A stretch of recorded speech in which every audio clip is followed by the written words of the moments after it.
ମୋଦିଜୀଙ୍କ ଉପରେ ଦୃଢ଼ ବିଶ୍ୱାସ ଅଛି ଏବଂ ସେ ଯେଉଁଭଳି ଭାବରେ ରାଜନୀତି କରୁଛନ୍ତି, ଆମେରିକା ରାଷ୍ଟ୍ରପତି ଯେଉଁଭଳି ଭାବରେ କଦର୍ଯ୍ୟ ଭାବରେ କରୁଛନ୍ତି, କହିବ ଅତି କଦର୍ଯ୍ୟ, ଗୋଟେ ରାଷ୍ଟ୍ରର ସ୍ୱାମୀ ସ୍ତ୍ରୀକୁ ଉଠେଇକି ଧରିକି ପଳାଇଛନ୍ତି। ଏମିତି କୋଉଠି କରାଯାଏ? ଏମିତି କ'ଣ ରାଜନୀତିରେ କରାଯାଏ? ଯେଉଁ ଭାଷାରେ ସେ କହୁଛନ୍ତି ଯେ ମାନେ ଯେଉଁ ପ୍ରାଇଜ୍ଟା, ନୋବେଲ ପ୍ରାଇଜ୍ଟା, ମହାତ୍ମା ଗାନ୍ଧୀଙ୍କୁ ନୋବେଲ ପ୍ରାଇଜ୍ ଦିଆଯାଇ ନାହିଁ, ସେଥିପାଇଁ ସେ କ୍ଷୁବ୍ଧ ହେଲେନି କି କହିନାହାନ୍ତି ନୋବେଲ ପ୍ରାଇଜ୍ ମୋତେ ଦିଆଯାଉ ବୋଲି।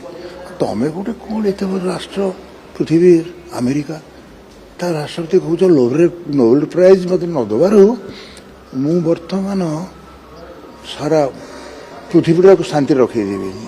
ଏହା କ'ଣ କହିବାର କଥା?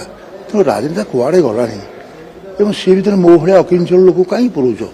ମୋର ଲୋକଙ୍କ ଛଟା ମୁଁ କାହିଁ ଯିବି ରାଜସଭାକୁ ତ ନବୀନ ପଟ୍ଟନାୟକ ଭଳିଆ ଲୋକ ଜବାବ ଦେଇକି 3 ଥର ଘୋଷଣା କଲା, ପଠେଇଲାନି। ପାଣ୍ଡିଆନ ଭଳିଆ ଲୋକ ଥରେ ନୁହେଁ ମୋତେ କାଢ଼ିଦେଲା, ମୁଁ ଜାଣିଛି। ତା ସତ୍ତ୍ୱେ ତା ବିରୁଦ୍ଧରେ ମୁଁ କହୁନାହିଁ।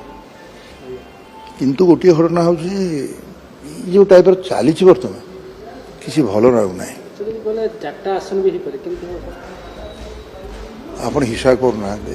ମ୍ୟାଥମେଟିକ୍ସଟା ଆପଣମାନେ ସାମ୍ବାଦିକ ରେକଗ୍ନାଇଜ୍ ଜର୍ଣ୍ଣାଲିଷ୍ଟ, ଆପଣଙ୍କୁ ବଢ଼ିଆ ଜଣା।